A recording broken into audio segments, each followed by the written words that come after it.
Hello नमस्कार दोस्तों। आज हम लोग सुपर टेट में प्रीवियस ईयर मैथ्स के जो क्वेश्चंस 2019 में पूछे गए थे तो उसे हम लोग 20 के 20 क्वेश्चन सॉल्व करेंगे by trick and basic method. तो आप पूरा वीडियो पूरे अंत तक 20 के 20 क्वेश्चंस पूरे अंत तक देखिएगा तो आपको ये सेशन बहुत आपको लाभ करेगा और आपके आगे आने वाले सुपर टेट और वेरियस एग्ज़ाम में आपको ये सेशन बहुत लाभदायक होगा। तो आप दोस्तों हम लोग बढ़ते हैं अपने पहले क्वेश्चंस की ओर। ठीक है दोस्तों, चलिए पहला क्वेश्चन देखते हैं। तो पहला क्वेश्चन क्या पूछा है? पहला क्वेश्चन ये पूछा है कि b के किस मान के लिए अश्मिका b square plus 8b is greater than equal to 9b plus 14 सत्य है। तो ये हमको प्रूव करना है कि ये वाला इक्वेशन किसके लिए सत्य है। और ऑप्शन दिया है, 4 ऑप्शन दिए हैं। b का value greater than equal to -5 पहला ऑप्शन, और b less than equal to 4, और दूसरा ऑप्शन है b greater than equal to 5 और b less than equal to -4, और तीसरा ऑप्शन है -4। बी का रेंज क्या है? -4 से -5 तक। तो दोस्तों ये वाला क्वेश्चन जैसे आए, आपको ऐसा क्वेश्चन कुछ भी आए जिसमें ऑप्शन में बी का दिया है और यहाँ इक्वेशन में भी बी है, यहाँ इक्वेशन में भी बी है और ऑप्शन में भी बी दिया हुआ है, तो आप ये ऑप्शन से कीजिएगा दोस्तों। तो जैसे इक्वेशन हमारा क्या दिया हुआ है, b square minus 8b is greater than equal to 9b plus 14।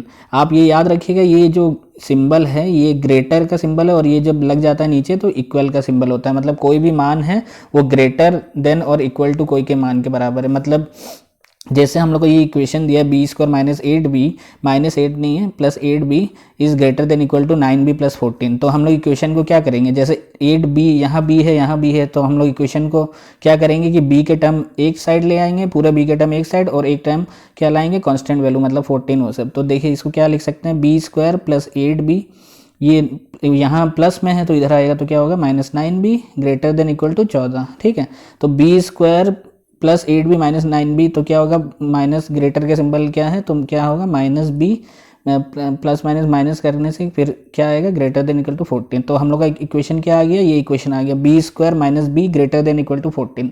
अब ये इक्वेशन जैसे है, जैसे आपको ये इक्वेशन जैसे आ गया, तो अब हम लोग देखेंगे कि बी का वैल्यू क्या क्या रखने से ये इक्वेशन हम लोग का सेटिस्फाई कर रहा है। ठीक है, तो हम लोग जैसे पहला ऑप्शन है, जैसे देखिए अब इक्वेशन हम लोग का क्या आ गया, अब देखिए हम लोग का इक्वेशन क्या आ गया, b square minus b greater than equal to 14। तो पहला ऑप्शन हम लोग का क्या है, पहला बी का वैल्यू क्या है, b greater than equal to, तो पहला ऑप्शन क्या है, b greater than equal to -5, मतलब बी का वैल्यू ग्रेटर है या इक्वल टू -5, तो हम लोग b का वैल्यू मान लेंगे -5। ठीक है, अब b का वैल्यू -5 है तो इसमें हम लोग पुट करके देखेंगे कि ये सेटिस्फाई कर रहा है कि नहीं, कि -5 रख रहे हैं तो ये ग्रेटर देन इक्वल टू 14 हो रहा है कि नहीं।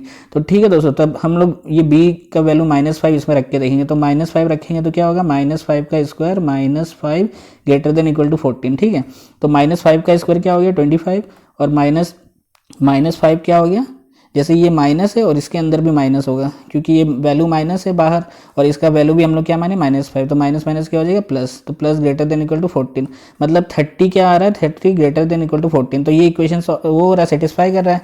लेकिन अब हम लोग क्या करना है, बी का वैल्यू, जैसे 2 वैल्यू दिया तो एक तो हम लोग बी का ये देख लिया, अब बी का वैल्यू ये देखेंगे कि b less than equal to 4 है, मतलब क्या है, b का वैल्यू लेस देन है या इक्वल टू 4 है, तो हम लोग b का वैल्यू क्या मान लेंगे, 4। ठीक है दोस्तों, चलिए अब b का वैल्यू 4 से देखें, तो हम लोग का इक्वेशन क्या था, b square minus b greater than equal to 14। तब अब हम लोग मान के क्या देख रहे हैं, b का वैल्यू 4 मान रहे हैं, तो 4 का square -4 greater than equal to 14, तो ये क्या हो रहा है, 16 minus 4 greater than equal to 14। अब 16 में 4 को घटाइएगा तो क्या आएगा, 12 ग्रेटर देन इक्वल टू 14। तो ये इक्वेशन सेटिस्फाई नहीं कर रहा है क्योंकि 12 14 से छोटा है, लेकिन इसमें क्या बोला, 12 is greater than equal to 14, तो ये हम लोग का ये वाला इक्वेशन नहीं सॉल्व होगा। अब हम लोग देखेंगे कि दूसरा इक्वेशन सेटिस्फाई कर रहा है कि नहीं। ठीक है दोस्तों, तो देखिए हम लोग दूसरा इक्वेशन सॉल्व करके देखेंगे, तो हम लोग का मेन इक्वेशन क्या है, b square minus b greater than equal to 14। अब दूसरे ऑप्शन में देखिए क्या है, b का वैल्यू क्या है, greater than equal to 5, greater than equal to 5, तो b का वैल्यू हम लोग क्या रखेंगे, ग्रेटर देन इक्वल टू 5, तो मतलब b का वैल्यू एक बार 5 मानेंगे और b is less than equal to -4, और एक बार b का वैल्यू क्या मानेंगे, -4, मतलब -4 के इक्वल है। तो हम लोग b का वैल्यू एक बार इसमें रख के देखेंगे -5, फिर बाद में -4 रख के देखेंगे, तो जब हम लोग 5 रख के देख रहे हैं तो 5 square -5 greater than equal to 14, तो 5 स्क्वायर क्या हो गया, 5 स्क्वायर बराबर 25 minus 5 greater than equal to 14, तो 25 माइनस 5 क्या हो गया, 20 is greater than equal to 14। तो ये वाला 5 का इक्वेशन हम लोग को सेटिस्फाई कर रहा है क्योंकि 20 14 के मतलब 14 से बड़ा है, तो ये इक्वेशन सेटिस्फाई कर रहा है। अब देखिए हम लोग b का वैल्यू -4 रख के देखते हैं कि सेटिस्फाई कर रहा है कि नहीं, ठीक है। तो b का वैल्यू हम लोग -5 रख के देते हैं, सेटिस्फाई कर रहा है कि नहीं दोस्तों। तो देखिए b का वैल्यू हम लोग जब -4 रख रहे हैं तब इक्वेशन सेटिस्फाई कर रहा है कि नहीं। तो हम लोग देखिए अब हम लोग b का वैल्यू क्या करेंगे, -4, ठीक है दोस्तों। अब b का वैल्यू हम लोग -4 रख के देखेंगे। तो b का वैल्यू जब -4 रखेंगे तो -4 का square -4 greater than equal to 14। तो ठीक है, तो -4 का स्क्वायर क्या हो गया, -4 मतलब -4 को 2 बार गुणा करेंगे तो क्या होगा 16, फिर ये माइनस और माइनस क्या हो जाएगा plus, +4 greater than equal to 14, मतलब क्या आ रहा है 20 ग्रेटर देन इक्वल टू 14। तो ये इक्वेशन भी सेटिस्फाई कर रहा है, तो आपको ज़्यादा करने का जरूरत नहीं होगा क्योंकि ये दोनों इक्वेशन हम लोग का सेटिस्फाई कर रहा है, तो ऑप्शन बी आंसर हो जाएगा, ठीक है दोस्तों। और ये जैसे सी का ऑप्शन है, जैसे आप चाहिएगा कि सी का भी हम लोग देख लें, तो सी का क्या वैल्यू है, बी का रेंज क्या है -4 से 5, तो हम लोग बी का वैल्यू 0 रख के देखेंगे। तो बी का वैल्यू आप 0 रखिएगा, b² - b greater than equal to 14, तो 0 is greater than equal to 14, तो ये गलत हो जाएगा। तो हमको तीसरा ऑप्शन भी गलत है, तो पहला ऑप्शन भी गलत है, तो आंसर हो जाएगा दूसरा, ठीक है दोस्तों। ऐसे ही आप सॉल्व कर सकते हैं। और आपको जैसे बेसिक मेथड है, तो इसमें बेसिक में क्या होता है, b² - b greater than equal to 14, तो हम लोग b² - b - 14 greater than equal to 0, तो हम लोग का ये क्वाड्रेटिक इक्वेशन हो जाता है, ax² + bx + c equal to 0। ये क्वाड्रेटिक इक्वेशन में आ गया क्योंकि ax² मतलब a का वैल्यू इसमें क्या है 1 है, और b का वैल्यू क्या है -1 है, तो ये बहुत लंबा हो जाएगा। तो आप ऑप्शन के थ्रू आप इसे सॉल्व कीजिएगा तो आसानी आपसे सॉल्व हो जाएगा, ठीक है दोस्तों। चलिए दोस्तों हम लोग अब नेक्स्ट क्वेश्चन की ओर देखते हैं। नेक्स्ट क्वेश्चन अपना क्या है, अब नेक्स्ट क्वेश्चन ये पूछा है, ये हमारा क्वेश्चन ये है कि संकलन चित्र में यदि ये ए बी मतलब ये ए बी प्लस ए सी बराबर क्या हो गया 5 AD के बराबर हो गया, तथा ए सी माइनस ए डी बराबर 8 के है, तो आयत ए बी सी डी का क्षेत्रफल मतलब एरिया हमें निकालना है, और रेक्टेंगल में हमें इक्वेशन दिया गया है और आयत का क्षेत्रफल निकालना है। तो आयत का क्षेत्रफल हम लोग इक्वेशन के थ्रू भी निकाल सकते हैं, लेकिन इक्वेशन के थ्रू भी बहुत ये लंबा हो जाएगा। तो आपको इसमें क्या करना है कि समकोण त्रिभुज, मतलब ये देखिए ये समकोण त्रिभुज, मतलब ये एक समकोण त्रिभुज बना रहा है, ये एक समकोण त्रिभुज बना रहा है, तो हम लोग समकोण त्रिभुज का हम लोग को बस ट्रिपलेट याद होना चाहिए कि ट्रिपलेट क्या क्या होता है। ट्रिपलेट ये होता है जो पाइथागोरस थ्योरम हम लोग के जो सेटिस्फाई करे वही वो होता है, ट्रिपलेट होता है। तो ये हाइपोटेनस हो गया, ये परपेंडिकुलर हो गया, ये बेस हो गया, तो पाइथागोरस थ्योरम क्या बोलता है h² = p² + b², ठीक है। तो ये इक्वेशन होता है। तो हम लोग के ट्रिपलेट में क्या होता है, ट्रिपलेट का बहुत मतलब 3 संख्या हम लोग लेते हैं, 3 संख्या जो सेटिस्फाई करती है पाइथागोरस थ्योरम। जैसे ट्रिपलेट हम लोग का होता है 3 4 5 6 8 10, फिर होता है 12 5 13, ठीक है, फिर 15 8 17, तो ये सब वैल्यू होती है जिसे आपको याद करना होगा। तो ये ट्रिपलेट वैल्यू बस हम लोग ये ट्रिपलेट के थ्रू सॉल्व कर सकते हैं। हम लोग मान लेंगे कि ये ट्रिपलेट 12 5 13, ये ट्रिपलेट हम लोग मान लेंगे कि 12 इसकी वैल्यू है, ए बी की 12 वैल्यू है, और मान लेंगे कि बी सी की वैल्यू 5 है, और ये जो हाइपोटेनस है इसकी वैल्यू 13 है, ठीक है। ये राइट एंगल ट्राइंगल है, मतलब समकोण त्रिभुज है।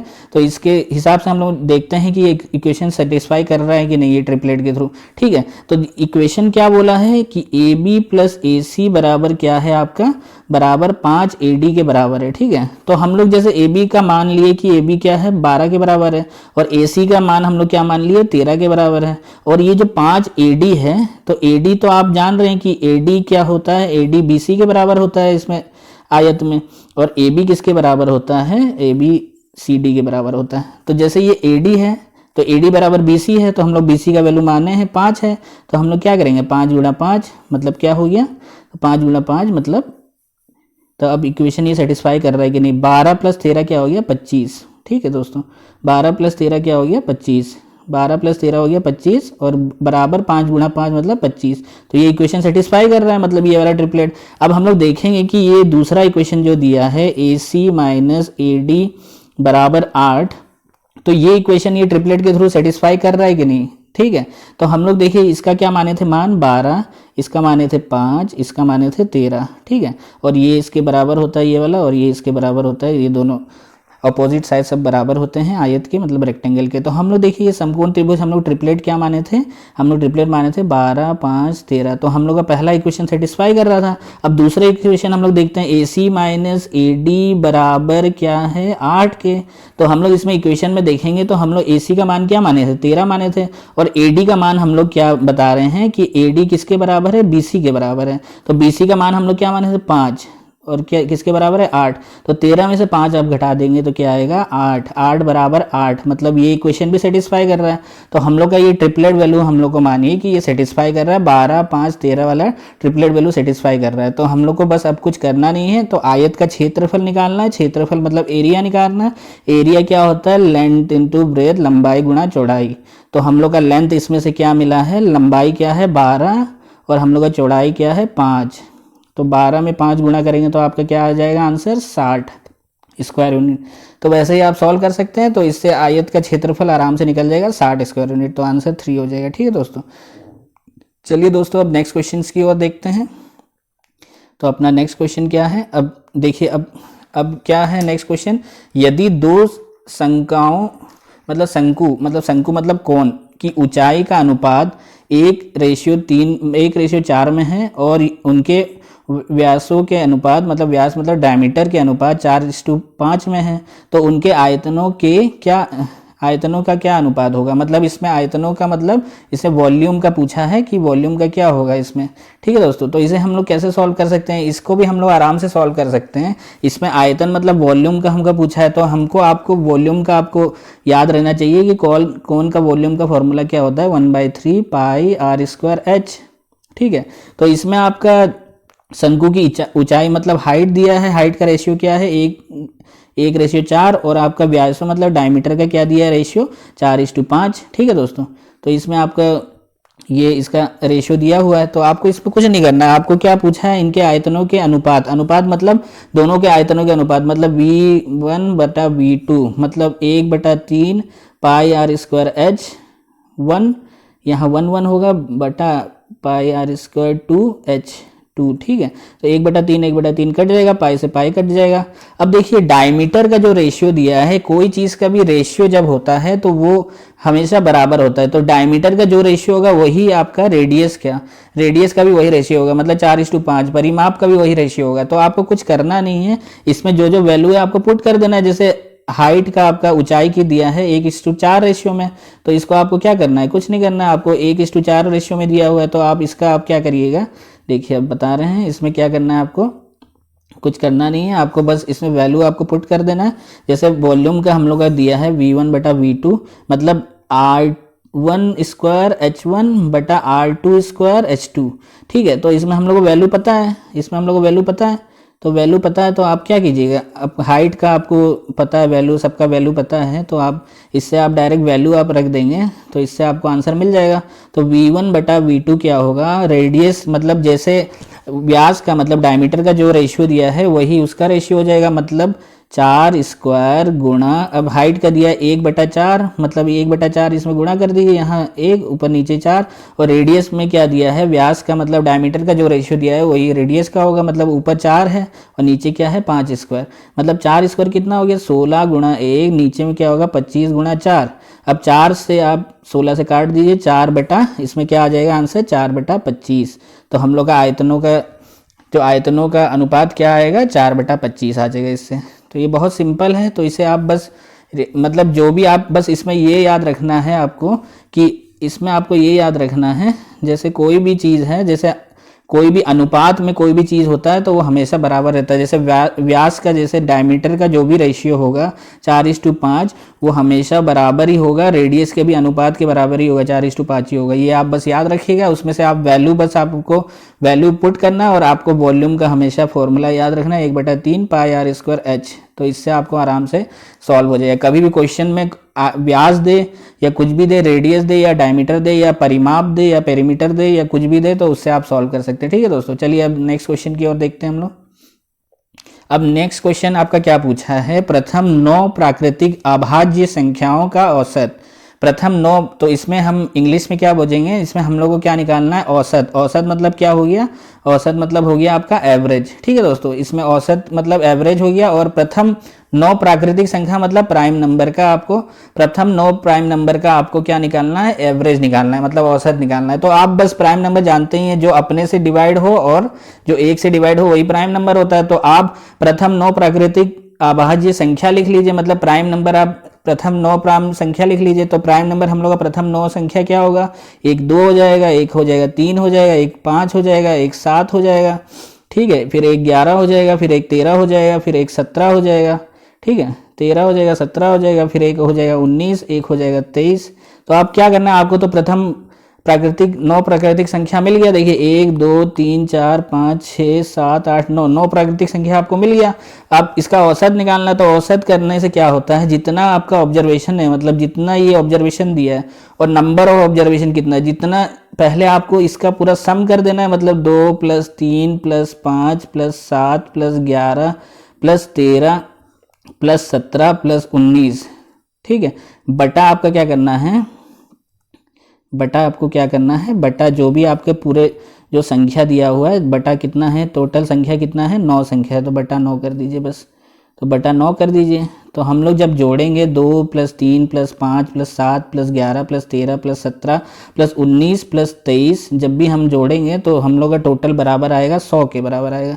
तो 100 बटा 9, तो 100 बटा 9 को हम लोग क्या लिख सकते हैं, इसको हम लोग का जैसे ऑप्शन में जैसे दिया है 100 बटा 9 को हम लोग क्या लिखेंगे, 11 1 बटा 9। तो ये आप समझ रहे हैं ना, 11 1 बटा 9 मतलब क्या हो गया, 9 मतलब 11 को 9 से गुणा कर देंगे तो कितना होगा, 99, 99 को फिर 1 से जोड़ेंगे तो क्या होगा, 100 हो जाएगा, ठीक है। तो वैसे ही हम लोग लिख सकते हैं, मतलब इसको अब हम लोग क्या लिखेंगे, इसका मतलब क्या हो गया, 100 बटा 9 को हम लोग लिख सकते हैं 11 1 बटा 9 के हिसाब में, ठीक है दोस्तों। तो आप ऐसे ही आप कुछ भी प्राकृतिक संख्या दिया या प्राइम नंबर दिया या होल नंबर दिया या कुछ भी नंबर आप दिया, वैसे ही आप सॉल्व कीजिएगा।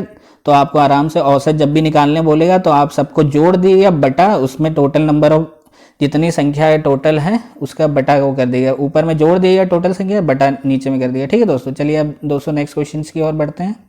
तो नेक्स्ट क्वेश्चन हम लोग का ये बोला है, यदि अंडर रूट, मतलब ये रूट है, स्क्वायर रूट, यदि स्क्वायर रूट 2916 बराबर है 54, तब square root 29.16 plus square root 0.2916 plus square root 0.002916 plus under root 0. जितना भी जीरो है 2916 का मान क्या होगा। तो इसमें आपको कुछ नहीं करना है, आपको बस आपको स्क्वायर रूट का वैल्यू जानना पड़ेगा। जैसे स्क्वायर रूट 54 के बराबर दिया है और इसमें क्या करना है, आपको कुछ नहीं करना है। जैसे ये संख्या है 2916, तो इसको हम लोग क्या लिख सकते हैं, ये जैसे 2916 के बराबर हम लोग का 54 दिया है और ये जैसे स्क्वायर रूट है तो इसको हम लोग क्या लिखेंगे, जैसे स्क्वायर रूट 296 है तो इसके अंदर हम लोग क्या लिख सकते हैं 2916 बटा जैसे जितना है, जितने संख्या के बाद जितना दशमलव के बाद, तो जैसे 2 संख्या है तो 2 जीरो लगा दें, प्लस हम लोग वैसे ही अंडर रूट फिर क्या लिखेंगे 2916, फिर नीचे में कितना है, 1 के बाद कितना जीरो लगाना है, दशमलव के बाद 4 जीरो लगाना है, 1 2 3 4 लगा देंगे, प्लस फिर उसमें अंडर रूट करेंगे तो अंडर रूट 2916 बटा 1 बटा जितना जीरो 1 2 3 4 5 6, तो 1 2 3 4 5 6 प्लस अंडर रूट फिर क्या लिखेंगे 2916 दशमलव नीचे में जितनी संख्या 1 2 3 4 5 6 7 8 8 संख्या, तो आप 8 संख्या लिख दीजिए नीचे, 3 4 5 6 7 8 8 संख्या लिख दीजिए। अब हमको क्या पता है कि 2916 जो स्क्वायर रूट 2916 का वैल्यू क्या दिया हुआ है, 54 दिया हुआ है, ठीक है। इसका तो हम लोग को 54 पता चल गया, लेकिन स्क्वायर रूट जैसे स्क्वायर रूट 100 का वैल्यू क्या होगा, 100 का वैल्यू मतलब 100 को हम लोग क्या लिख सकते हैं 10 गुणा 10, तो 2 आ रहा है तो 1 बाहर आ जाएगा 10, ठीक है। वैसे जैसे ये 1000 है, 1 2 3 4 4 जीरो है, 4 जीरो मतलब इसको 100 को 100 से गुणा करेंगे, मतलब हम लोग जैसे 4 होगा तो 2 बाहर आ जाएगा, मतलब 100 बाहर आ जाएगा। यहाँ कितना 6 है तो 6 में से 3 बाहर आ जाएगा, और ये में 8 है, 8 में से क्या आ जाएगा 4 बाहर आ जाएगा। मतलब हम लोग जब भी अब आप सॉल्व कीजिएगा तो कैसे करके आएगा, मतलब वैल्यू हम लोग के आएंगे 54 बटा आपका क्या आएगा 100, 54 बटा 100 प्लस 54/100 नहीं, 54/10, ठीक है, 54/10, रुकिए एक सेकेंड, 54/10 प्लस फिर 54 ही है, 54 बटा आपका क्या होगा 1000, 54/100 हो जाएगा, फिर प्लस आपका क्या होगा 54 बटा आपका इसमें कितना जीरो था, 1 2 3 4 5 6, तो 6 मतलब 3 आ जाएगा जीरो, प्लस आपका यहाँ कितना था, यहाँ भी 2916 का यहाँ कितना था 8 जीरो, मतलब 4 जीरो बाहर आ जाएगा। तो इसको आप लिख सकते हैं बराबर, ये इसको आप क्या लिख सकते हैं 5.4 लिख सकते हैं, 5.4, और इसको क्या लिख सकते हैं, इसको हम लोग लिख सकते हैं 0.54, और इसको क्या लिख सकते हैं, मतलब इसको हम लोग क्या कर सकते हैं 0.054, और ये वाली वैल्यू को क्या लिख सकते हैं 0.0054। आप समझ रहे हैं ना, जितना मतलब जितना जीरो होगा उतने संख्या के आगे लगाना है, ठीक है, उतने दशमलव के आगे लगाना है, क्योंकि ये 5.4 जैसे इसको दशमलव हटाएंगे तो 1/10 हो जाएगा, ठीक है।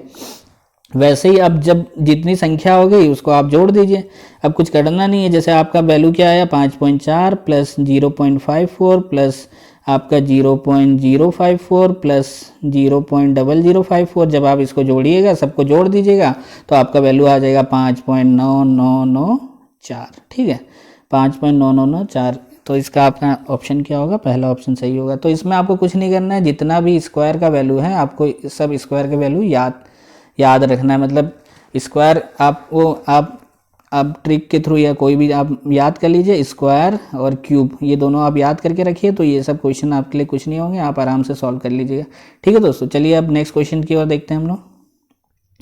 तो अब नेक्स्ट क्वेश्चन आपका क्या दिया है कि तीन संख्याओं का योग 98, तीन संख्याओं का योग 98 है, यदि पहली और दूसरी के बीच अनुपात 2:3 तथा दूसरे और तीसरे के बीच अनुपात 5:8 है, तब दूसरी संख्या ज्ञात कीजिए, ठीक है। आपको दूसरी संख्या ज्ञात करना है इसमें बस। तो इसमें आप 2-3 तरीके से सॉल्व कर सकते हैं। तो हम पहले आपको बेसिक बता रहे हैं। बेसिक मतलब तीन संख्याओं का योग दिया है, मतलब x plus y plus z का वैल्यू आपको क्या दिया है 98 के बराबर दिया है, ठीक है।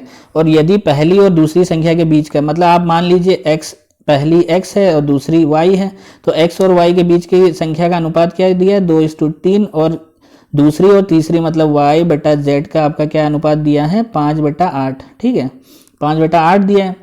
तो आपको ये रेशियो के थ्रू जैसे आप करिएगा, मतलब आपको जैसे x ratio y ratio z के आप उसमें अनुपात में कीजिएगा, तो आपका क्या वैल्यू है, जैसे आपको यहाँ देखिए x यहाँ भी y आ रहा है और यहाँ भी y आ रहा है, तो आप क्या कीजिए कि y का ऐसा संख्या बना लीजिए कि दोनों में बराबर हो।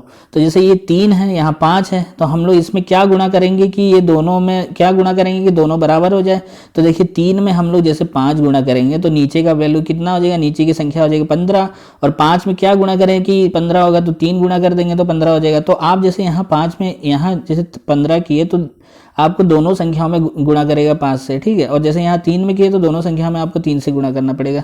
तो आपका रेशियो क्या आ जाएगा, ऊपर आप करिएगा 5 से, तो 5 मतलब 10 रेशियो आ जाएगा, और नीचे क्या आ जाएगा 15 रेशियो आ जाएगा। और जब आप y रेशियो z में आप गुणा करेंगे 3 से तो वो भी 15 आएगा, मतलब 15 का 15 ही रहेगा, और नीचे में क्या हो जाएगा 3 से गुणा करेंगे 8 3 24। तो हम लोग का रेशियो ये आ जाएगा, देखिए हम लोग का रेशियो क्या आ जाएगा 10:15:24, ठीक है। तीनों संख्या का हम लोग का आ गया अनुपात, क्या आ गया 10:15:24। तो हम लोग को अब क्या दिया हुआ है, अब हम लोग को ये दिया हुआ है कि आपको अब क्या दिया हुआ है, अब हम लोग को क्वेश्चन में ये दिया हुआ है कि तीनों संख्याओं का योग कितना है, तीनों संख्याओं का योग हम लोग को दिया है 58, मतलब तीनों संख्या हम लोग का निकल गया, ये 3 संख्या है, ठीक है। तो 3 संख्या हम लोग का निकल गया, तो अब हम 3 संख्याओं का योग मतलब योग कर लीजिए, 10 + 15 + 24 बराबर कितना है 10 + 15 = 24, कितना होगा हम लोग को जब इसको जोड़ेंगे 24 मतलब 20 30 40 मतलब 49 आ गया। और 49 किसके बराबर है 98 के बराबर है, मतलब 49 में 2 से गुणा करेंगे तभी तो 98 आएगा। तो हम लोग को क्या पूछ रहा है दूसरी संख्या, तो दूसरी की संख्या क्या है 15, तो 15 में भी 2 गुणा कर दे तो कितना आ जाएगा 30, मतलब 49 में 2 गुणा कर रहे हैं तो 98 आ रहा है, वैसे 15 में 2 गुणा करेंगे तो हम लोग का आंसर आ जाएगा 30, तो इससे आंसर हो जाएगा 30, ठीक है 30 हो जाएगा। तो ये तो आपका एक मेथड हो गया। अब दूसरे मेथड से आप करना चाहें तो क्या होगा, दूसरी मेथड से भी कुछ नहीं है, तो आप ऑप्शन के थ्रू कर सकते हैं। जैसे देखिए हम बता रहे हैं, जैसे आप ऑप्शन के थ्रू कर सकते हैं। जैसे आपका क्या दिया है रेशियो, पहला रेशियो, दूसरा क्या दिया हुआ है, 2:3, 2:3, और दूसरा और तीसरा के बीच का क्या दिया हुआ है, आपका अनुपात क्या दिया हुआ है, 5:8। ठीक है, तो आपको देखिए ऑप्शन में क्या देखना है, आपको हमको देखना है जैसे पहला ये वाला 3 का है, और आपको हमको क्या निकालना है, दूसरी संख्या याद करनी है। तो हम लोग देखेंगे कि ऐसा, देखिए हम लोग की दूसरी संख्या हम लोग को याद करना है, और दूसरी संख्या में क्या आ रहा है, इसका अनुपात क्या है, 2:3 और 5:8, मतलब 3 और 5 आ रहा है 2 में। तो हम लोग ऑप्शन से ऐसा देखेंगे कि ऑप्शन हम सेकंड नंबर ऐसा होगा जो मल्टीपल होगा 3 और 5 का, मतलब मल्टीपल होना चाहिए 3 और 5 का। तो आप ऑप्शन के थ्रू आप देख लीजिए कि 3 से कौन सा मल्टीपल है, मतलब 3 से कौन सा, 3 और 5 से ऐसा ऑप्शन देखिए जो 3 और 5 से दोनों से मल्टीपल हो रहा हो, मतलब 3 और 5 से दोनों से आपका भाग हो रहा हो। ठीक है, तो आप जैसे पहला ऑप्शन देखिएगा 10 में आप जैसे 5 से, तो ये 5 से ये भाग हो जाएगा, लेकिन 3 से भाग नहीं होगा, तो ये ऑप्शन नहीं होगा। वैसे ही ऑप्शन 20 देखिएगा, 20 में 5 से भाग हो जाएगा, लेकिन 3 से नहीं होगा। ठीक है, वैसे ही आप जैसे आप 40 देखिएगा, 40 में 5 से भाग हो जाएगा, लेकिन 3 से नहीं होगा।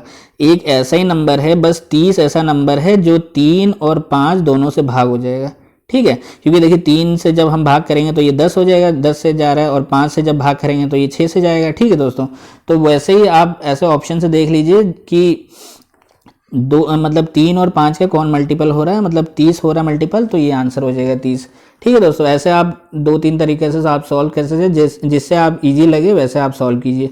ऑप्शन के थ्रू भी बहुत सारे क्वेश्चन बन जाते हैं, तो आप ऑप्शन के थ्रू भी बहुत सारे क्वेश्चन बनाइएगा, और हम आपको अभी बाकी जब आगे लेक्चर होंगे तो मैं बहुत सारा आपको ट्रिक बताऊँगा, उसके थ्रू भी आप कर सकते हैं। ठीक है दोस्तों, चलिए अब देखते हैं नेक्स्ट क्वेश्चन की ओर।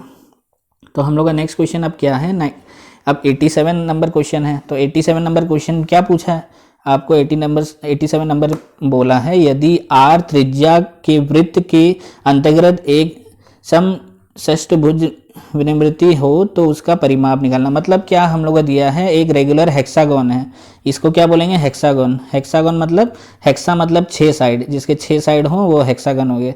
तो इसमें क्या बोला, if a regular hexagon is inscribed, मतलब अंदर, मतलब कोई सर्कल के अंदर होगा उसको इंस्क्राइब बोलते हैं, कि अंतर्गत विनिमृत हो, मतलब उसके अंतर्गत हो।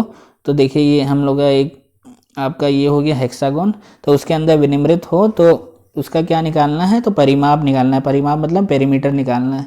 तो हम लोग इसमें क्वेश्चन हम लोग कैसे सॉल्व करेंगे, इसको कुछ नहीं करना है, जैसे आप इसमें एक डायग्राम बना लीजिए। जैसे आपको क्वेश्चन दिया है, ये एक सर्कल है, उसके अंदर हेक्सागन है, मतलब ऐसे बना लीजिए।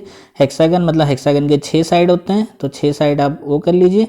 तो 6 साइड दिया है, और उसके जो सेंटर से है, सेंटर से सबका रेडियस आर है, मतलब सबका रेडियस आर है, मतलब इसको आप जोड़ लीजिए सेंटर से। अब सब सेंटर से इसको जोड़ लीजिए, सब सेंटर से इसको जोड़ लीजिए। तो सबका क्या है, सबका त्रिज्या दिया हुआ r r r r r r r r r r, जितनी त्रिज्या है उसका क्या दिया है, वैल्यू रेडियस आर दिया हुआ है। तो और हमको क्या निकालना है, परिमाप निकालना है। तो आप परिमाप जान ही रहे हैं, परिमाप मतलब क्या होता है, परिमाप मतलब क्या होता है, सभी भुजाओं का योग। सभी भुजाओं का योग जो होता है वही परिमाप होता है। तो हम लोग परिमाप कैसे निकालेंगे, देखिए 6 साइड है, इसके 6 साइड है, मतलब ये आर है, ये आर है, ये आर है, ये आर है, ये आर है, ये आर है, मतलब 6 साइड, मतलब r plus r plus r plus r plus r plus r, मतलब 1 2 3 4 5 6, मतलब 6 भुजा है, तो 6 आर है, मतलब त्रिज्या का, वृत्त का त्रिज्या वैल्यू 6 है, मतलब इसका आंसर हो जाएगा 6 आर। मतलब सबको जोड़ दीजिए, सबको त्रिज्या का मतलब परिमाप निकालना है। तो परिमाप क्या होगा, सभी भुजाओं का योग, मतलब सभी भुजाओं का योग करिएगा तो आप क्या आ जाएगा 6 आर। तो इसका आंसर हो जाएगा 6 आर। ये बहुत आसान सवाल है, बस आपको याद रखना है कि हेक्सागन क्या होता है, ऑक्टागन क्या होता है, पेंटागन क्या होता है, यही आपको बस याद रखना है। ठीक है दोस्तों, चलिए अब नेक्स्ट क्वेश्चन की ओर हम लोग बढ़ते हैं। अब नेक्स्ट क्वेश्चन क्या बोला है, नेक्स्ट क्वेश्चन क्या बोला है, किसी त्रिभुज के अंतः केंद्र की सुनिश्चित किया गया जाता है। मतलब कैसे, मतलब incentre of a triangle determine, मतलब हम लोग कैसे डिटरमाइन करते हैं इन सेंटर, मतलब ये अंतः कोण, मतलब इसका क्या हो गया, अंतः केंद्र, मतलब इसका अंतः केंद्र का मतलब होता है इन सेंटर। इन सेंटर मतलब इन सेंटर, ट्राइंगल का इन सेंटर होता है। तो वो मतलब क्या होता है, मतलब incentre of a triangle determine कैसे करते हैं हम लोग इन सेंटर को डिटरमाइन, तो ये हम लोग एंगल बाइसेक्टर के थ्रू हम लोग इसको एंगल बाइसेक्टर के थ्रू हम लोग इसको वो करते हैं, ठीक है, मतलब इसका कोणों के अर्थों से, ठीक है। तो हम लोग ये क्वेश्चन, जैसे ये आपका ट्राइंगल है, इसके अंदर जो सर्कल होता है, ठीक है, इसके अंदर जो सर्कल होता है आपको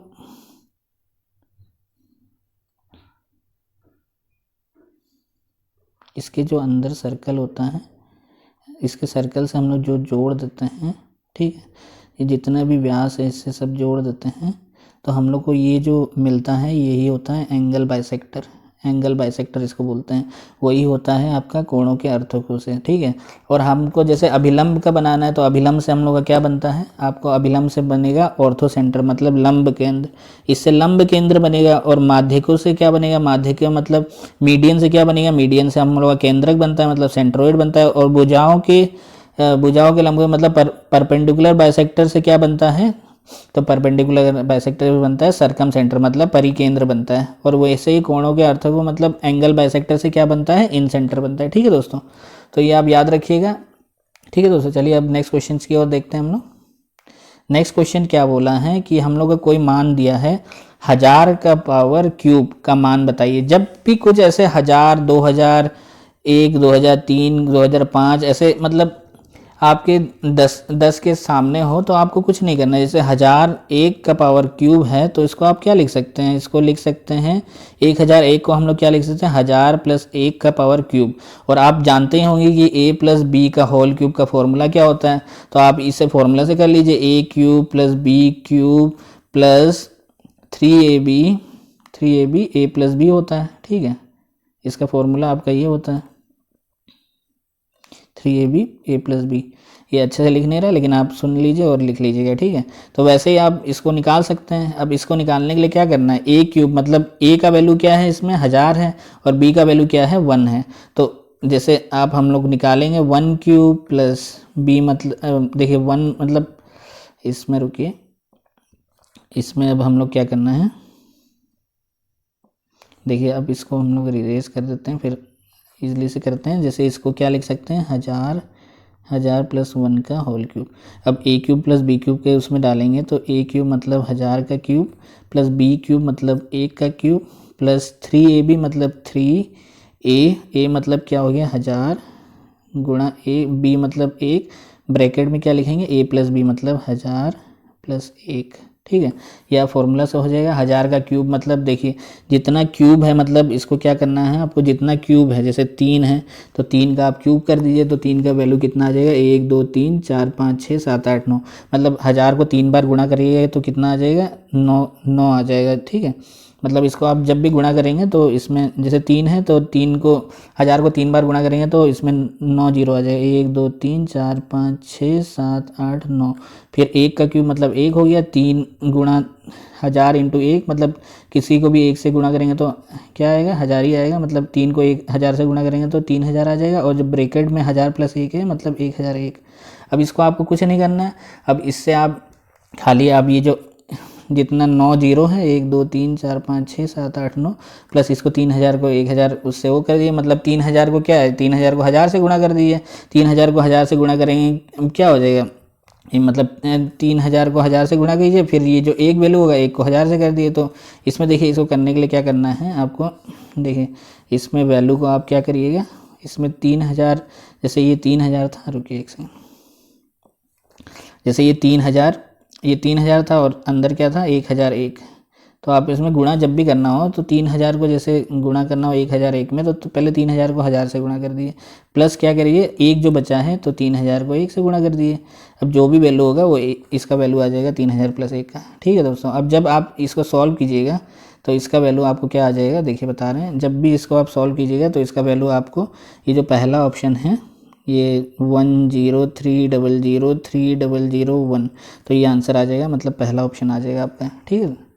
पहला नहीं सॉरी 100 आएगा, 10030030001 100, तो आप देख लीजिए कौन सा ऑप्शन है, ये डी ऑप्शन है 1003001, इसका ऑप्शन ये आ जाएगा, डी आ जाएगा, ठीक है दोस्तों। चलिए अब नेक्स्ट क्वेश्चन की ओर देखते हैं। अब देखिए नेक्स्ट क्वेश्चन क्या है, यदि किसी संख्या का 20% 120 हो तो तो उसी संख्या का 120% क्या होगा। ठीक है दोस्तों, तो अब इसको देखिए ट्रिक से आप सॉल्व करना चाहते हैं तो हम लोग को क्या दिया है, हम लोग को क्या दिया, 20% का वैल्यू क्या दिया है, 20% यदि 120 के बराबर हो तो हम लोग को क्या निकालना है, तो हम लोग को क्या निकालना है 120%, तो उसी संख्या का इस 120% क्या होगा। तो देखिए 20% 120 हो रहा है, मतलब जीरो तो जीरो है, मतलब ये क्या हो रहा है, 2 12 में हो रहा है, मतलब 6 से गुणा करें तब 12 हो रहा है, तो आप जीरो का जीरो लगा दीजिए। अब देखिए दो से 6 गुणा करने से 12 आ रहा है, तो ऐसे ही हम लोग जब 12 में 6 गुणा करेंगे तो कितना आएगा 72, मतलब 720। तो इसका वही हो जाएगा, संख्या आराम से निकाल सकते हैं आप, 720 आंसर हो जाएगा। और जैसे आपको इजी, मतलब जैसे आपको ट्रिक नहीं समझ में आ रहा है, आपको बेसिक मेथड करना है, तो बेसिक मेथड में क्या है, यदि किसी संख्या का 20% 120 है, मतलब किसी संख्या, मतलब हम लोग मान लें कि 20% कोई 20% ऑफ x बराबर क्या है 120 के बराबर है। ठीक है, तो वैसे ही हम लोग को जो संख्या निकलेगा तो उसका 120% निकालना होगा। 20% मतलब क्या हो गया 20/100 गुणा x बराबर 120। ठीक है, 120 यहाँ जीरो से जीरो काट दीजिए। ठीक है, और 2 से ये चला जाएगा तो क्या होगा 6, 2 6 12 0। अब ये x बराबर कितना हो जाएगा, x बराबर मतलब ये जो 10 है इसमें गुणा हो जाएगा, तो मतलब 60 × 10 मतलब 600। x बराबर कितना आ रहा है 600। ठीक है, x बराबर 600 आ रहा है, तो उसी संख्या का 120% मतलब 120% ऑफ x, 120% ऑफ x मतलब 120% ऑफ 600। ठीक है, 120% ऑफ 600 हम लोग निकालेंगे तो कैसे निकलेगा, अब वैसे ही निकालना है 120% ऑफ 600। तो 120% मतलब क्या हो गया, 120% जब भी हटाएंगे तो नीचे आ जाएगा 100 गुणा 600 ऑफ मतलब गुणा। ठीक है, वैसे जीरो से जीरो काट दिए, जीरो से जीरो काट दिए, ये वाला जीरो काट दिए। अब कितना आएगा, इसको जब भी गुणा करेंगे तो आपका आंसर आ जाएगा 720। ठीक है दोस्तों, तो आप कोई भी मेथड से कर सकते हैं, जो मेथड आपको ईजी लगे वो मेथड से आप कीजिए। ठीक है दोस्तों, चलिए हम लोग नेक्स्ट क्वेश्चन की ओर देखते हैं। अब नेक्स्ट क्वेश्चन क्या है, निम्नलिखित में से सबसे छोटी भिन्न कौन सी है।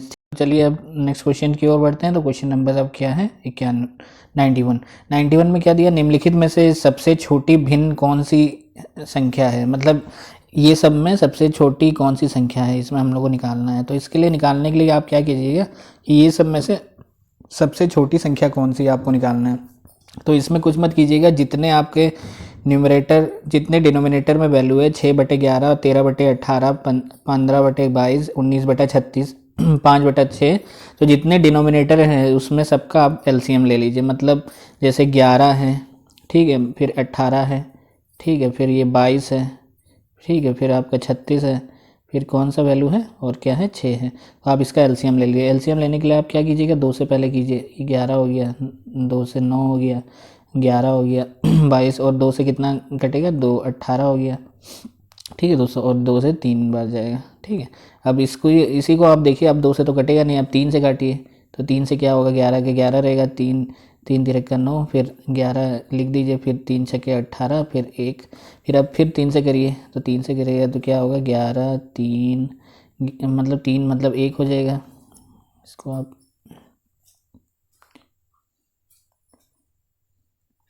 ये 3 एकम 3, फिर ये 11 का 11 लिख दीजिए, फिर 3 में कितना 3 दूना 6, फिर 1। अब देखिए अब ये 11 11 है तो 11 से अब कट दीजिए, 11 एकम 11, फिर 1 का 1, 11 एकम 11, 2 अब लिख दीजिए, फिर 1। अब जो भी वैल्यू आया ये पूरा इसको गुणा कर दीजिए, वही एलसीएम आ जाएगा। मतलब 2 गुणा 3 गुणा 3 गुणा 11 गुणा 2, और 1 1 1 तो हो जाएगा। तो अब जब गुणा करिए 2 6 6 6 18 18 तो 36, और 36 को आप 11 से गुणा करेंगे तो आएगा आंसर 396। ठीक है, तो 396 आपका एलसीएम आ गया। ठीक है, अब देखिए 396 एलसीएम आ गया, तो आप क्या कीजिएगा, आप अब आपको खाली भिन्न में मतलब डिनोमिनेटर में 396 लिख देना है। ठीक है, 396 लिख दीजिए। अब देखिए 6/11 मतलब 11 कितना बार जाएगा 396 में, मतलब 11 को जब हम लोग 36 मतलब 11 में 36 से गुणा करेंगे तो 396 आएगा। वैसे ही आप 6 को क्या लिखेंगे 6 गुणा 36, मतलब 11 36 बार जा रहा है तो 396 हो रहा है, तो 6 को 36 से गुणा कर देंगे। वैसे ही 18 396 में कितना 22 बार जाएगा तब 396 होगा। तो आप 13 को क्या कीजिएगा 22 में गुणा कर दीजिए, ठीक है। अब देखिए 22 को कितना गुणा करेंगे 396 में जाएगा, तो 22 को हम लोग 18 बार गुणा करेंगे तो 396 होगा। तो 15 को हम लोग 18 से गुणा कर दीजिए, ठीक है। वैसे ही आपका 36 को आप क्या कीजिएगा, 36 को 396 मतलब 36 को 11 बार गुणा करिएगा 396 होगा, तो 19 गुणा 11, ठीक है। अब और एक कौन सा वैल्यू है 6 को कितने बार इससे जाएगा 396 से, मतलब 66 बार करेंगे, मतलब 5 गुणा 66, ठीक है। अब ऊपर की जितनी वैल्यू आप गुणा करके लिख दीजिए ऊपर का, नीचे तो 396 रहेगा, ठीक है। अब ऊपर में जब हम गुणा करेंगे 6 को आप 36 से तो कितना आएगा 216, ठीक है।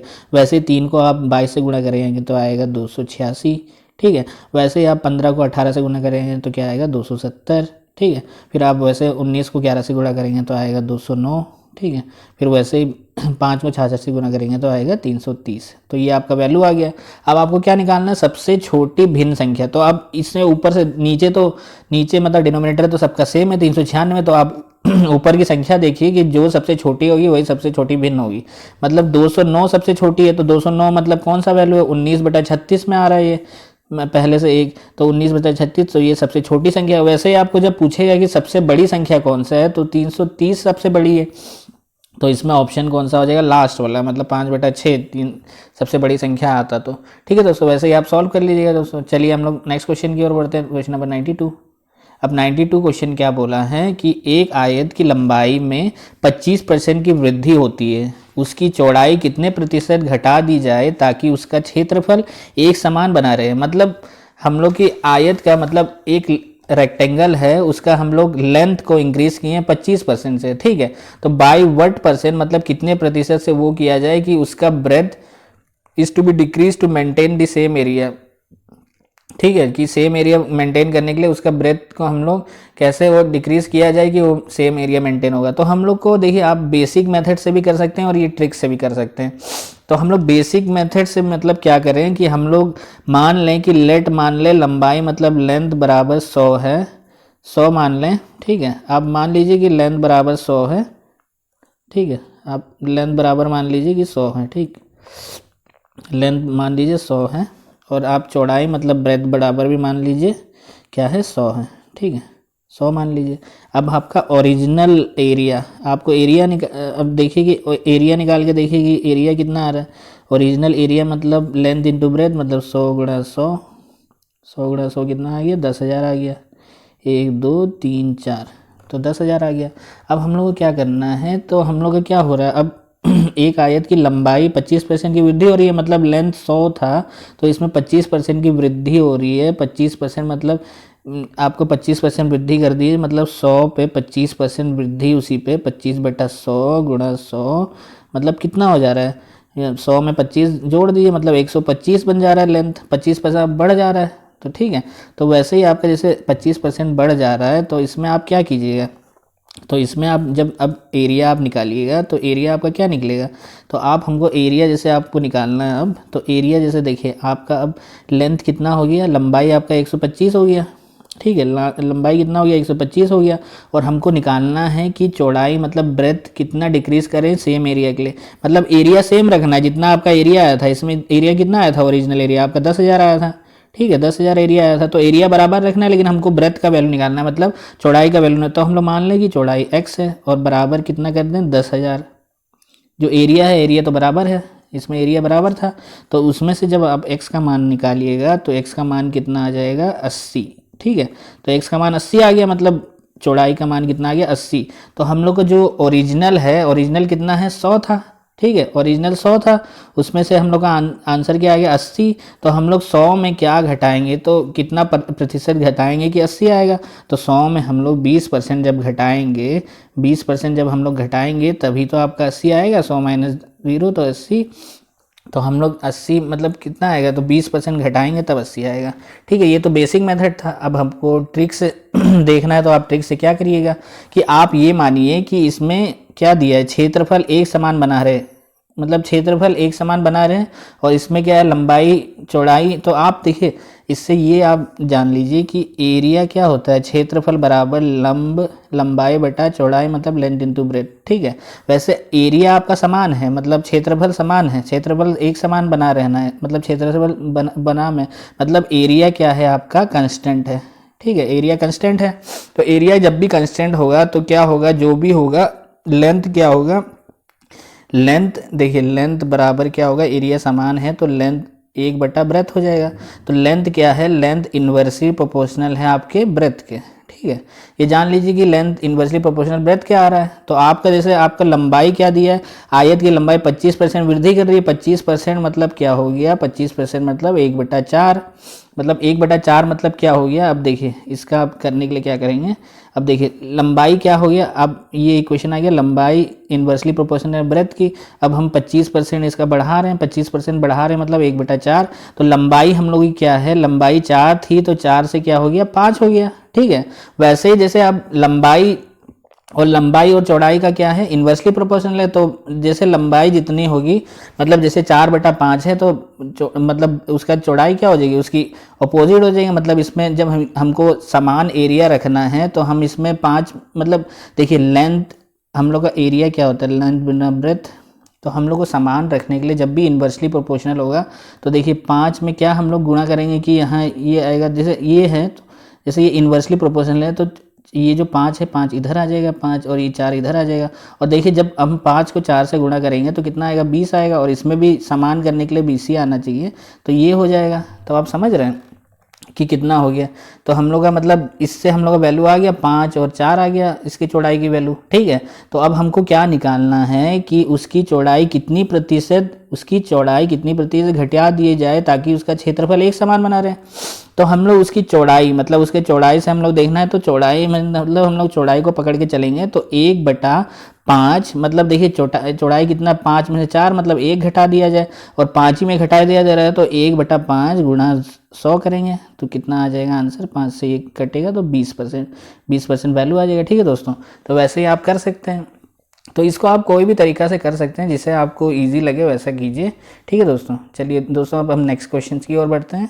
नेक्स्ट क्वेश्चन अपना क्या है, अब क्वेश्चन देखिए क्या दिया है, 1.27 के बार मतलब 27 के ऊपर बार है तो इसे बराबर किसके होगा। तो इसमें हम लोग देखिए 2-3 तरीके से कर सकते हैं। 1.27 बार है मतलब 1.27 बार, तो 1.27 बार ये लगा दीजिए। तो हम इन लोग को इसको कैसे लिख सकते हैं, देखिए 1.27 है तो बार ऊपर है तो इसको हम लोग लिख सकते हैं 127 माइनस 1/99, 2 के ऊपर बार है तो 99। ठीक है, तो वैसे ही हम लोग जब 127 को 1 से घटाएंगे तो आएगा 126/99, और 126/99 को जब हम लोग सॉल्व करेंगे तो आंसर आएगा 14/11। ठीक है, तो 14/11 होगा। और इसी को आप दूसरे तरीके से सॉल्व करना चाहते हैं तो दूसरे तरीके से ये सॉल्व कर सकते हैं कि 1.27 के ऊपर बार है तो इसको हम लोग क्या लिख सकते हैं, 1.27 के ऊपर बार है इसको लिख सकते हैं 1 + 0.27 के ऊपर बार, इसको ऐसे करके हम लोग लिख सकते हैं सिंप्लीफाइड फॉर्म में। अब देखिए अब 1 तो 1 रह जाएगा, प्लस 27 के ऊपर 0.27 के ऊपर बार है तो 27/99। ठीक है, वैसे आप 3 से काट दीजिए, 3 से नहीं, इसको आप किससे काट दीजिए, 9 से काट दीजिए, 9 एकम 9, 9 एकम 9, 9 3 27। वैसे ही आप जब एलसीएम लीजिएगा 11 इधर है तो जब 11 1 से है तो 11 इधर 11 आ जाएगा, यहाँ 3 मतलब 14/11। ठीक है, ये हो जाएगा आंसर। इससे भी कर सकते हैं। अब और भी एक सिंप्लीफाइड फॉर्म है, इसमें आप क्या कीजिएगा कि x बराबर कितना है 1.27 बार मान लीजिए, और 1.27 बार है। बार मतलब बार कब लगता है, जब एक ही संख्या बार बार रिपीट कर रहा हो तो उसमें बार लगता है। मतलब 1.27 के बार को क्या लिख सकते हैं, 1.27 27 27 27 27 करके ये हो जाएगा। ये पहला इक्वेशन हो गया। ठीक है, अब हम लोग लेट x बराबर इतना हो गया मान लिए। अब हम लोग क्या करेंगे, इस पर 100 से गुणा कर दीजिए, 100 से गुणा कर दीजिए तो 100x बराबर कितना हो जाएगा 127। जब इसमें गुणा करेंगे तो 127.2727, ये इक्वेशन दूसरा हो गया। अब दोनों में से जब हम लोग इसको घटाएंगे तो क्या आएगा 99x बराबर 126। जब इसको घटाएंगे तब आएगा ये दोनों को घटाने से। अब इसी से हम लोग का x का मान निकल जाएगा तो x का मान इससे भी निकल जाएगा 14/11। तो आपको जैसा आप ईजी लगे वैसा ही आप कीजिए, ठीक है दोस्तों। चलिए दोस्तों अब नेक्स्ट क्वेश्चन की ओर हम लोग देखते हैं। तो नेक्स्ट क्वेश्चन अपना क्या है, देखिए एक नेक्स्ट क्वेश्चन ये क्या है, एक धन चक्रवृद्धि ब्याज की दर से 15 वर्षों में दुगना हो जाता है या 8 गुना हो जाएगा। ये 8 गुना कब हो जाएगा, मतलब ये आपका क्या दिया है, चक्रवृद्धि मतलब चक्रवृद्धि ब्याज मतलब कंपाउंड इंटरेस्ट, ठीक है, कंपाउंड इंटरेस्ट दिया है, मतलब एक सम है, मनी है, वो डबल हो जा रहा है 15 साल में विथ कंपाउंड इंटरेस्ट।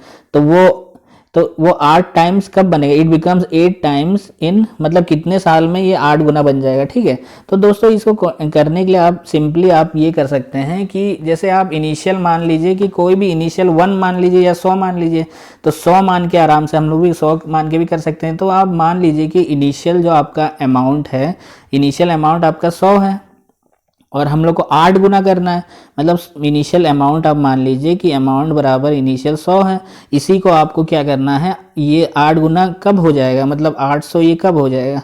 और हम लोग को क्या दिया है, एक धन चक्रवृद्धि ब्याज की दर से 15 वर्ष में दुगुना होता है, मतलब एक जो 100 है ये 15 वर्ष में ये दुगना हो जाएगा, मतलब 15 साल में ये दुगना हो जाएगा, 15 साल में दुगना हो जाएगा, मतलब 100 था तो ये 200 हो जाएगा। वैसे ही हम लोग को 800 तक लाना है, तो हम लोग कितने वर्ष में 8 मतलब 8 गुना होगा, मतलब 800 कितने वर्ष में होगा, फिर 15 ईयर में, 15 ईयर में फिर दुगना हो जाएगा, मतलब दुगना हो जाएगा, मतलब 400 हो जाएगा, फिर 15 वर्ष में क्या होगा, फिर दुगना हो जाएगा, इसका मतलब 800 हो जाएगा। तो हम लोग देखिए 100 से 800 पहुंच गए, तो हम लोग कितना वर्ष लगा इसमें, 15 यहाँ लगा, 15 साल ये लगा, 15 साल ये लगा, मतलब 3 बार 15 मतलब 15 साल 3 बार मतलब 15 15 15 मतलब 45 साल में ये 8 गुना हो जाएगा, ठीक है।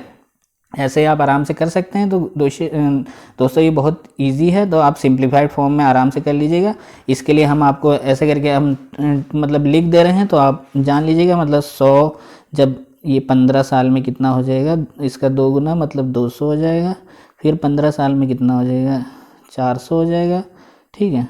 फिर 15 साल में इसके आपको कितना हो जाएगा, 15 साल में फिर इसका हो जाएगा 800, मतलब ये 15 15 15 ये 3 बार 15 आया, मतलब 15 को आप जोड़ दिया तो 45 वर्ष में एक का 8 गुना हो जाएगा, ठीक है दोस्तों। चलिए दोस्तों अब नेक्स्ट क्वेश्चन की ओर देखते हैं। तो नेक्स्ट क्वेश्चन अपना क्या है, अब नेक्स्ट क्वेश्चन ये है, यदि a के पावर x बराबर b के पावर y बराबर c के पावर z तथा b स्क्वायर माइनस ac हो, तब y का वैल्यू हम लोग को ज्ञात करना है। मतलब y का वैल्यू हम लोग को, मतलब हम लोग का वैल्यू क्या दिया है, ax बराबर a का पावर x बराबर b का पावर y बराबर c का पावर z तथा b स्क्वायर माइनस ac हो, तो y का वैल्यू हम लोग को ज्ञात करना है, ठीक है दोस्तों। तो हम लोग इसमें क्या करेंगे, जो भी ये जैसे इक्वेशन है इसको हम लोग लेट कर लेंगे, कोई के इक्वल कर लेंगे, मतलब हम लोग मान लेंगे a का पावर x बराबर b का पावर y, ठीक है दोस्तों। रुकिए, जैसे a का पावर x बराबर b का पावर y बराबर c का पावर z बराबर हम लोग k के मान लेंगे, ठीक है। वैसे ही हम लोग a b c तीनों का मान निकाल लेंगे इससे, और हम लोग का b स्क्वायर का भी वैल्यू दिया है ac के, तो हम लोग a b c का मान निकाल लेंगे। तो a का पावर x बराबर k है, मतलब a का पावर क्या होगा, जब भी x यहाँ है तो इधर आएगा तो क्या हो जाएगा, भाग में हो जाएगा 1/x हो जाएगा। वैसे b जब b का पावर y यहाँ है, जब k के उसमें जाएगा तो 1/y हो जाएगा, यहाँ ये गुणा में है तो वहाँ भाग में हो जाएगा, तो c फिर वैसे ही c निकलेगा, c बराबर क्या हो जाएगा, k 1/z, ठीक है। तो यहाँ से हम लोग को क्या बोल दिया, a b c तीनों का वैल्यू मिल गया। अब हम लोग का इक्वेशन क्या दिया है, b square equal to ac। अब वहीं से b का वैल्यू इसमें डाल दीजिए, k 1/y का पावर स्क्वायर, और k का वैल्यू a का वैल्यू क्या है, k 1/x गुणा c का वैल्यू क्या है, k 1/z, ठीक है। वैसे यहाँ करके हम आंसर निकाल लेंगे, ठीक है। देखिए अब कैसे करके निकलेगा तो हम लोग का इक्वेशन क्या है, b square minus a c equal to क्या दिया हुआ है, b square equal to a c दिया हुआ है, ठीक है। चलिए b square equal to a c दिया हुआ है, तो हम लोग क्या करेंगे, बी स्क्वायर ए सी दे दिया, और हम लोग का बी का वैल्यू कितना आया, बी का वैल्यू के का पावर के 1/y आया है, और इसका स्क्वायर कर दें बटा ए का वैल्यू कितना है, के 1/x गुणा कितना है, सी का वैल्यू कितना है, के 1/z आया। तो वैसे हम लोग गुणा करेंगे, मतलब 2 से वो करेंगे तो कितना होगा, के 2/y बराबर के 1/x गुणा 1/z। अब देखिए हम लोग के का मान बराबर कर देंगे, तो हम लोग को इसी से y का वैल्यू मिल जाएगा, मतलब के बराबर 2/y, और जब भी ऊपर में जैसे इनटू में होता है कोई भी तो वो क्या होता है, जुड़ जाता है, मतलब प्लस हो जाता है, 1/x प्लस 1/z। तो ये जैसे इसका आप एलसीएम ले लेंगे तो हम लोग क्या होगा, के 2/y बराबर के, इसका जब हम एलसीएम ले लेंगे तो एक्स जेड हो जाएगा, और यहाँ जेड आ जाएगा, यहाँ एक्स है तो यहाँ जेड आ जाएगा, प्लस यहाँ जेड है तो यहाँ एक्स आ जाएगा। तो वैसे ही अब हम लोग ये दोनों, जैसे यहाँ भी के है यहाँ भी के है, तो इसका जो पावर होगा ये बराबर हो जाएगा, ठीक है। तो देखिए आप कैसे करेंगे, तो इसका पावर हम लोग को बराबर कर देना है बस, अब कुछ करना नहीं है। अब देखिए हम लोग का क्या होगा, अब हम लोग का क्या हो जाएगा, 2/y बराबर क्या आएगा, 2 प्लस नहीं z प्लस एक्स बटा में जेड एक्स, ठीक है। वहीं से हम लोग y का वैल्यू निकाल लेंगे, तो y से हम लोग का क्या आ जाएगा बता रहे हैं, अब y से हम लोग का क्या आ जाएगा, y देखिए 2y बराबर क्या आया था, z प्लस एक्स बटा क्या आया था, एक्स जेड, ठीक है। वैसे हम लोग जब वैल्यू निकाल लेंगे y का क्या आएगा, y देखिए ये जो जेड एक्स यहाँ चला जाएगा, मतलब 2xz, ये y उधर जाएगा तो ये नीचे आ जाएगा, मतलब z प्लस एक्स, तो y का मान हम लोग को इससे निकल जाएगा इजीली, ठीक है। तो इसका ऑप्शन क्या हो जाएगा आपका, ये जो लास्ट वाला ऑप्शन है फोर्थ ऑप्शन हो जाएगा, ठीक है दोस्तों। चलिए अब नेक्स्ट क्वेश्चन की ओर देखते हैं हम लोग। तो नेक्स्ट क्वेश्चन क्या है, हम लोगों ने नेक्स्ट क्वेश्चन ये क्या दिया है कि आपका x² minus y² minus 9z² plus 6yz का गुणनखंड है, मतलब x² minus y² plus minus 9z² plus 6yz is factorise as, मतलब इसको हम लोग को फैक्टराइज करना है और ये सिंपल फॉर्म में इसका आंसर लाना है। तो हम लोग कुछ भी आप देख लीजिए कि फॉर्म में कौन सा ला सकते हैं, तो हम लोग इसको आप देखिए a माइनस बी का होल स्क्वायर क्या होता है, a माइनस बी का होल स्क्वायर बराबर क्या होता है, a² plus b² minus 2ab, ठीक है, 2ab होता है। और a² माइनस b² बराबर क्या होगा, a प्लस बी गुणा a माइनस बी, ठीक है। तो आप ये जो भी फॉर्म है इसको आप फॉर्म को सिंप्लीफाइड कर दीजिए, ठीक है। तो आप सिंप्लीफाइड करिएगा तो देखिए कैसा आएगा, अभी बता रहे हैं। जैसे ये जो फॉर्म है x² माइनस y², तो इसको हम लोग क्या लिख सकते हैं, इसको सिंप्लीफाइड में लिख सकते हैं x² माइनस, बाहर माइनस कॉमन ले लीजिए, y² प्लस अंदर प्लस हो जाएगा 9z², और ये प्लस है तो ये माइनस हो जाएगा 6yz, ठीक है। अब वैसे ही जैसे ये a² माइनस b² के आपको फॉर्म में लिख देना है, मतलब a² माइनस b² के फॉर्म में लिख दीजिए, a plus b a minus b, ठीक है, ये फॉर्म में लिखना है। तो x² बाहर है मतलब, और y² को हम लोग y² लिखेंगे, और ये 9z² इसको क्या लिख सकते हैं, 3z का होल स्क्वायर, ठीक है। और ये जैसे 2ab, मतलब a² प्लस b² का जो हम a² माइनस b² का फॉर्मूला क्या होता है, a² plus b² minus 2a कितना है y, और b कितना है 3z, तो उससे देखिए 3 इंटू 2 आप करेंगे 6 हो जाएगा, और 6yz मतलब 6yz, ठीक है, इससे वो आ जाएगा। तो अब इसका वैल्यू हम लोग किसके बराबर है, a माइनस बी का होल स्क्वायर, मतलब a माइनस बी का होल स्क्वायर के बराबर है। मतलब आंसर क्या आ गया, x² माइनस अंदर में क्या आ गया आपका y माइनस जेड का, मतलब y माइनस 3z का होल स्क्वायर के बराबर आ गया, ठीक है। अब देखिए क्या करेंगे इसको हम लोग, अब जो आपका वैल्यू आ गया, क्या आ गया आपका वैल्यू, x² माइनस ब्रैकेट में क्या है y माइनस 3z का स्क्वायर का ब्रैकेट, तो अब इसको हम लोग क्या लिख सकते हैं, x² minus y minus 3z का स्क्वायर। तो इसको देखिए a² माइनस b² के फॉर्म में आ गया, तो a² माइनस b² क्या होता है, a plus b a minus B. तो वैसे ही हम लोग देखिए x² मतलब a² माइनस b² b मतलब y माइनस 3z का स्क्वायर, तो इसको हम लोग क्या लिख सकते हैं, x² प्लस b मतलब y माइनस 3z, फिर a क्या हो गया x होगा, ये x² नहीं होगा x, ठीक, मतलब x plus y plus 3z मतलब, और माइनस, तो इसको a plus b a minus b, a plus b मतलब a हो गया x प्लस b क्या हो गया y माइनस 3z, फिर a माइनस बी माइनस मतलब माइनस y, और माइनस माइनस क्या हो जाएगा 3z, तो ये आंसर हो जाएगा। ये सिंप्लीफाइड फॉर्म है, x plus y minus 3z, x minus y plus 3z, ठीक है। तो हम लोग का इसका आंसर क्या हो जाएगा ये हो जाएगा आपका आंसर ऑप्शन नंबर 3, ठीक है। वैसे ही आप सॉल्व कर लीजिएगा इजीली। आप खाली फॉर्मूला आप याद रखिएगा, ए प्लस बी का होल स्क्वायर क्या होता है, A square plus B square plus 2ab, A minus B का होल स्क्वायर क्या होता है, A square plus B square minus 2ab, और A square minus B square का क्या होता है, A plus B minus A minus B. तो वैसे आप सॉल्व कर सकते हैं इजली।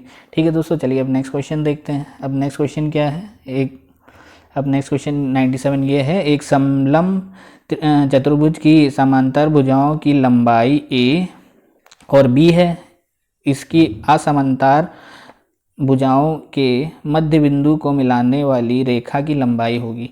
ठीक है, अब ये इंग्लिश में क्या बोल रहे हैं, एक ट्रेपेजियम है, समलंब मतलब ट्रेपेजियम, ये ट्रेपेजियम है। ठीक है, ट्रेपेजियम है, इसमें क्या है, length of its parallel sides are a b, मतलब ये एक ट्रेपेजियम है, मान के चलिए एक ट्रेपेजियम है, इसका जो लेंथ है, इसका ये मिड पॉइंट है, और ये आपको इसका जोड़ दीजिए, मतलब बीच से आप जोड़ेंगे। ठीक है, और इसका पैरेलल साइड जो आपका है, इसका लेंथ जो पैरेलल साइड का है, इसको मान लीजिए ए बी, इसको सी डी मान लीजिए। अब इसका पैरेलल साइड का लेंथ क्या दिया हुआ है, ए और बी दिया है, मतलब ये ए है और ये इसका पैरेलल साइड ये बी है। ठीक है, और length of the line joining the mid point of its non parallel side, मतलब इसका हम लोग को लेंथ ऑफ द लाइन मतलब इसकी असमांतर भुजाओं के मध्य बिंदु को मिलाने वाली रेखा की लंबाई होगी। मतलब हमको इसकी लंबाई मध्य बिंदु से जो मिड पॉइंट से जो नॉन पैरेलल साइड है उसकी लेंथ कितनी होगी ये ज्ञात करना है। मतलब लेंथ क्या ज्ञात करना है आपको, जैसे ये वाला जो है मिड पॉइंट मतलब ई एफ। ठीक, इसका हम लोग मिड पॉइंट, इसको मिड पॉइंट को ओ मान लीजिए, ये पॉइंट को। ठीक है, तो इससे आपको कुछ नहीं करना है, जैसे आपको मान के चलना है कि ये, इससे आपको ट्राइंगल के थ्रू आप सॉल्व कर चाहिए। मतलब ये एक ट्राइंगल ए बी सी हो गया और ये ट्राइंगल ए सी डी हो गया, इसको आपको पैरेलल थ्योरम के थ्रू करना है। जैसे ई ओ आपके पैरेलल है इसके बी सी के, वैसे ई मिड पॉइंट है, तो हम लोग का क्या हो जाएगा, मतलब ट्राइंगल ए बी सी में जैसे आप देखेंगे, ट्राइंगल ए बी सी में ई मिड पॉइंट है, ई मिड पॉइंट है और ई ओ क्या पैरेलल है, बी सी के पैरेलल है, तो यहाँ से हमको ई ओ मिल जाएगा। ई ओ क्या हो जाएगा, हाफ हो जाएगा बी सी के, ई ओ हाफ हो जाएगा बी सी के।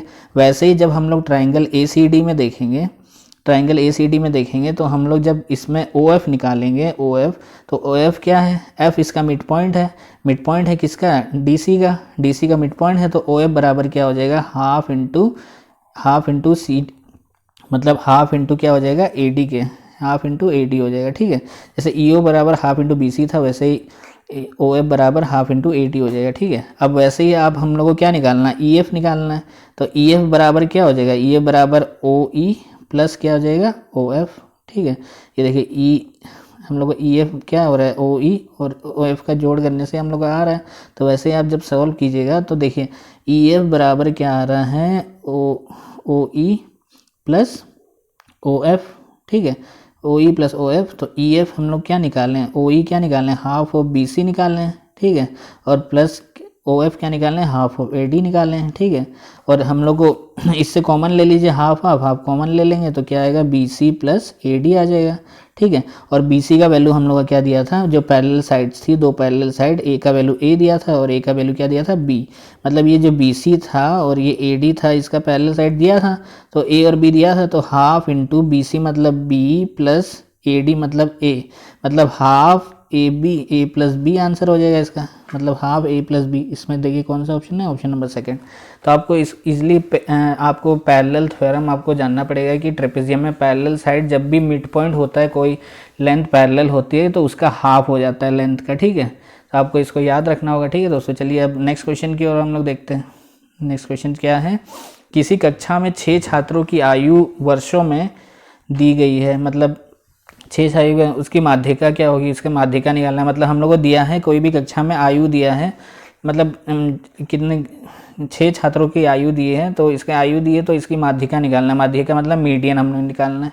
ठीक है दोस्तों, तो इसे हम लोग कैसे करेंगे, जब भी हम लोग को मीडियन निकालना हो तो आप बढ़ते क्रम में या घटते क्रम में लगा दीजिए। तो हम लोग क्या करेंगे इसको हम लोग बढ़ते हुए क्रम में पहले लगा दीजिए, इसको सीरियल को 12, फिर 12 के बाद क्या होगा 13, 13 के बाद होगा 14, 14 के बाद क्या होगा 16, 16 के बाद होगा 18, 18 के बाद होगा 19। ठीक है, जैसे हम लोग क्या बढ़ते हुए क्रम में लगा दिए। अब हम लोग देखिए कि टोटल संख्या कितनी है, 1 2 3 4 5 6।